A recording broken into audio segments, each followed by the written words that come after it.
Shalom Bapak Ibu Saudara yang terkasih, kembali lagi bersama kami di program Suara Penyuluh bersama saya Tri Andayani STH sebagai penyuluh agama Kristen di kantor Kementerian Agama Kabupaten Semarang. Bulan Desember merupakan bulan yang dinanti-nantikan seseorang, terkhusus kita sebagai anak-anak Tuhan untuk menerima kasih karunia, kabar sukacita. Sang Juru Selamat itu hadir di dalam setiap kehidupan kita. Tema PGI tahun 2025 di bulan Desember Natal ini adalah Allah hadir untuk menyelamatkan keluarga. Pertanyaannya pada kesempatan hari ini, apakah keluarga kita sudah diselamatkan oleh Tuhan? Apakah keluarga kita sudah menerima kasih karunia dari Tuhan kita Yesus Kristus? Mari kita akan baca di dalam Matius pasal yang ke-1 ayat yang ke-21 hingga ayat yang ke-24. Ia akan melahirkan anak laki-laki dan engkau akan menamakan dia Yesus, karena dia yang akan menyelamatkan umatnya dari dosa mereka. Hal itu terjadi supaya genaplah yang difirmankan Tuhan oleh Nabi.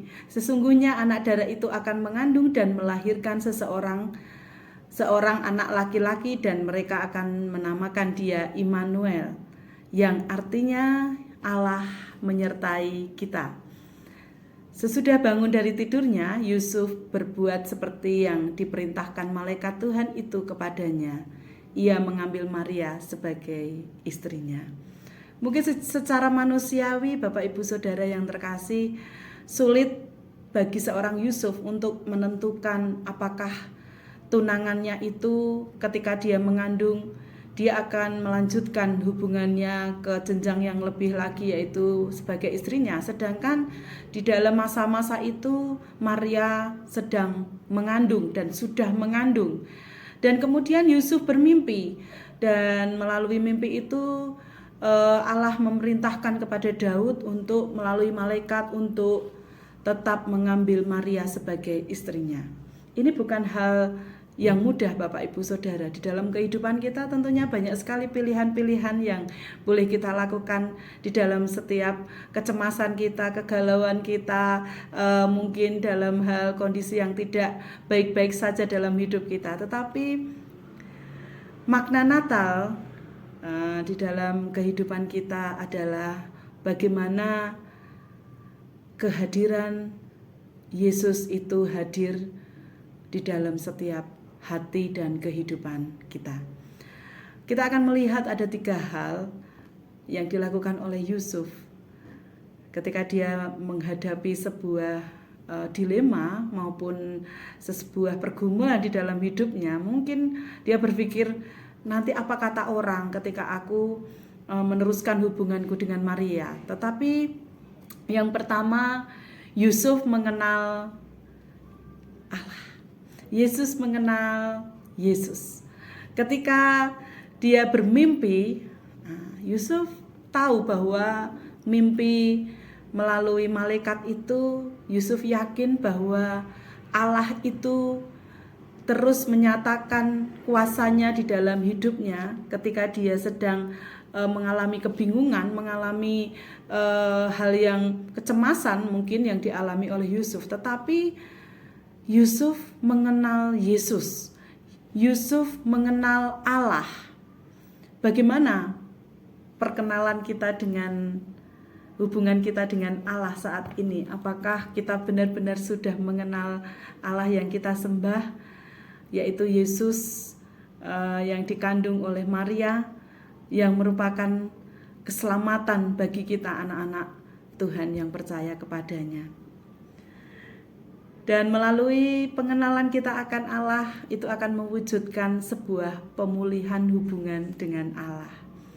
Mari Bapak Ibu Saudara yang terkasih, keluarga-keluarga kita boleh mengalami pemulihan hubungan dengan Allah dan kita boleh merasakan ada pemulihan hubungan antara orang tua dengan anak, anak dengan orang tua, dan seisi rumah kita mengalami yang namanya pengenalan akan Allah, sehingga ada pemulihan hubungan kita dengan Allah.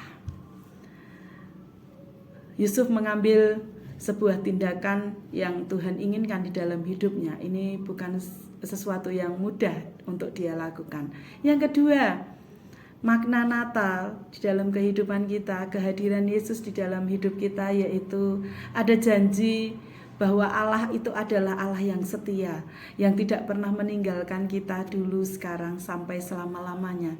Sehingga di dalam mimpinya dia mengatakan bahwa dia menamakan dia Immanuel, Allah yang menyertai.